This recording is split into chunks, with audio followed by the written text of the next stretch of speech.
Happy Friday, boys and girls. So I haven't done any stories in a long time, any human personal stories in a long time. I just show memes. But I'm still here, I'm still alive, and I'm going to do a Flip Friday.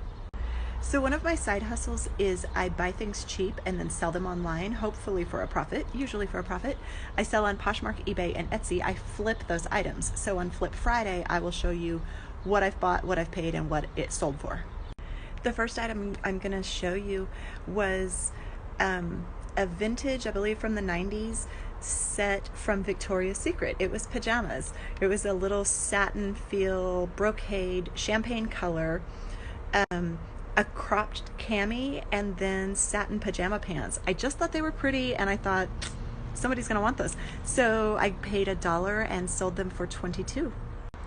Next was another item from the 90s. You're going to see a vintage theme in my things. I love vintage. I also love Mickey. So this is a vintage Mickey Mouse sweatshirt. It was a one size fits all, which we don't really do in clothing anymore, but I sized it as a size XL, and it did have some cracking on the graphic, but it was just so cute and irresistible. And I knew that even a little skinny girl could rock that sweatshirt over some leggings or some skinny jeans, whatever. Anybody could make that shirt work. So I paid $3 and sold it for 31. I had to come inside. It was way too cold outside. So this next item was another vintage sweater. I have no idea what was so incredibly special about this. I mean, it was really cute and funky, and I sell a lot of vintage sweaters, but this one had a tremendous amount of attention. From the minute I listed it, I was getting likes and offers and messages and nonstop attention all day long. Like they were coming in faster than I could answer them. It probably would have been smart of me to actually pull the listing up the price and get a higher price out of it, but I didn't want to be a complete greedy bee, so I just left it, and it sold within a few hours at $45. Next up was this leather belt. The company that made it was called Brave Belt Works. I've never heard of it. It was a very nice heavy leather. It was made in Italy, so Italian leather, and it had these embroidered skulls and kind of tattoo style all over it. I paid $1 and threw it up for sale, and it sold for $45. This shirt was free 99. Somebody gave it to me. I'll be honest, it was kind of ugly. It was pretty worn out. It had holes in the collar. It was very beat up. It was it was a vintage plaid flannel. Columbia was the brand, which is obviously a good brand, but this shirt had seen better days. I went ahead and took it and listed it, and I used keywords like lumberjack and grunge and 90s, and somebody bought it for $15.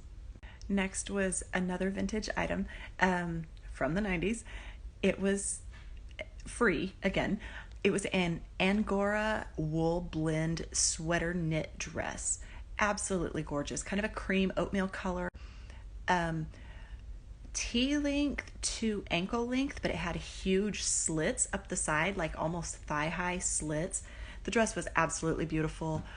I wanted to keep it, but let's be honest, I don't leave my house, and when I do, I wear things like Mickey Mouse sweatshirts. So it wasn't really right for me, even though it was a great dress. Anyway, yeah, it was at a yard sale, and a lady gave me a whole bunch of stuff for free because she wanted it gone.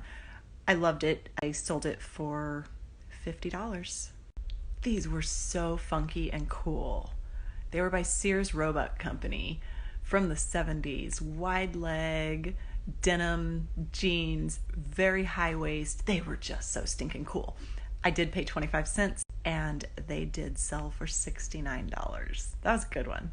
That was a good one. This was a vintage bathrobe from the 60s by Montgomery Ward. It doesn't show in this photo as bright or vivid as it was, but it was very vivid plaid. I used rainbow, pride, just some fun keywords, and I knew that somebody would probably want to wear this on Christmas, and so I paid $3 for it, and yeah, somebody snatched it up for $22. Raise your hand if you made it through the 90s and you were lucky enough to own a pair of Z Cavaricci pleat front shorts. Now raise your hand if you were too poor to own those. Yeah, Z Cavaricci. However, now I'm cool enough to buy them for $2 at the thrift store. And they were really cool. They were pleated front, all sorts of belt loops all the way around. They were fun. And they sold for $40. So I have a little secret, and that is that my new favorite place in the thrift store is the men's suit coats. There is a treasure chest in the men's suit coats. That's a gold mine. This was Yves Saint Laurent. YSL. Yves Saint Laurent. It was a silk and linen blend men's suit jacket, sport coat, and I paid 25 cents and sold it for $44. This was another men's suit jacket, sport coat. It was a no-name brand. I mean, it was from Dillard's. It was vintage. It did have a Union tag in it. It was probably late 70s, early 80s. It was wool. What I liked was the tweed color and the elbow patches. The elbow patches sold me. So I grabbed it for 25 cents and sold it for $43. And this is the final item I'm going to show you today. Yet another men's suit jacket, sport coat. This one was from the 60s. It was by the brand Panhandle Slim. I used keywords like Western, rockabilly. I saw it for 25 cents. I loved the little suede yokes at the top. It was just so cool. And I sold it for $50. Do not sleep on the men's suit jackets. So that is a sampling of what I have sold recently. I've sold a lot of items besides that, but that's a fun little mixture of some pretty good profits and then some fairly reasonably small profits. You know, nothing spectacular on some of my items. I've mentioned before that I do a lot of just bread and butter items, and if I can make $15 or $20 profit, I'm content with that. If I can make $50 profit, I'm more content, but you never know what you're going to get. And I'll sell just about anything that'll turn a profit for me.